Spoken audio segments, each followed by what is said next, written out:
My name is Jonathan Bloom. I am the founder of the Associated Data. Thank you so much for giving us the opportunity to pitch this idea to you. We have had an awesome time putting these details together.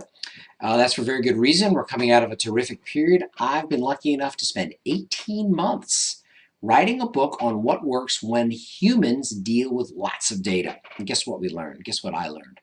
We should be in a golden age of data news, but we are not.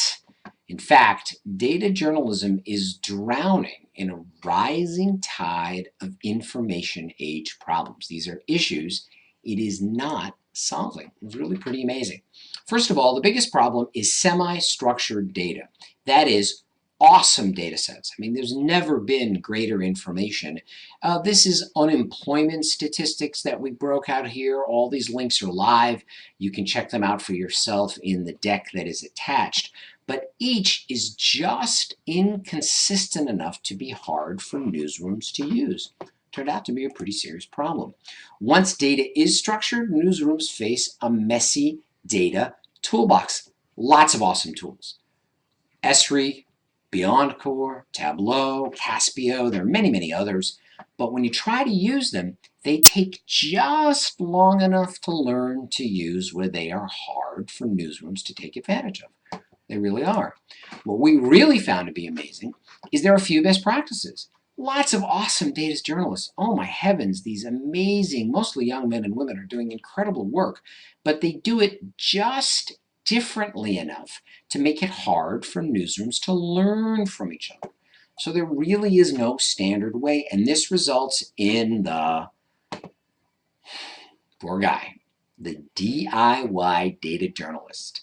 I do data news on my own time.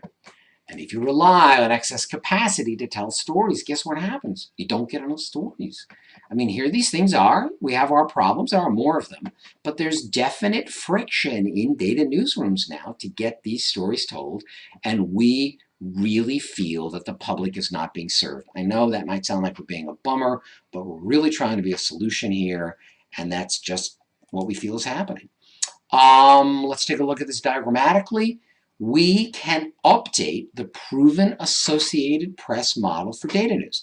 So exactly how the Associated Press has eased the cost and complexity for global and enterprise news for 150 years, the Associated Data will ease the cost and complexity for data journalism today. That simple. That easy to look at. And that's what you get. More data news. Same set of issues. You get the Associated Data, and now we can roll out products. Data beat reporters to streamline the update of data sets. Data newsroom automation, make those tools as easy to use as, Evernote. Data journalism as a service. Think of the free stuff we could create and give away that could get posted, and then we could sink our teeth into the really wonky things. Liability insurance, crowd confirmation of data sets, so somebody's confirming what this stuff actually is, and then aggressive data set disclosure. Somebody's got to get serious about getting the right data out in front of the public eye. The result, the public is served. We come from the right pedigree. Former editor of CNN Money, Best Technology and Data Brands. I'm represented by Fine Print Literary Management. And I'd like to end with this. We love coders. Really, we do. We love developers. We love technology. We're technology writers and experts. But the AD is an organizational challenge. We bet our bootstrap resources on a plan to create an ongoing enterprise within 12 months at current funding levels. In other words, if you give us the money, you're going to get something real, and that real thing is going to be the Associated Data. Thank you so much for your time. I'm Jonathan Bloom. We'd love to get feedback from you. We're so excited by this idea. Thanks very much.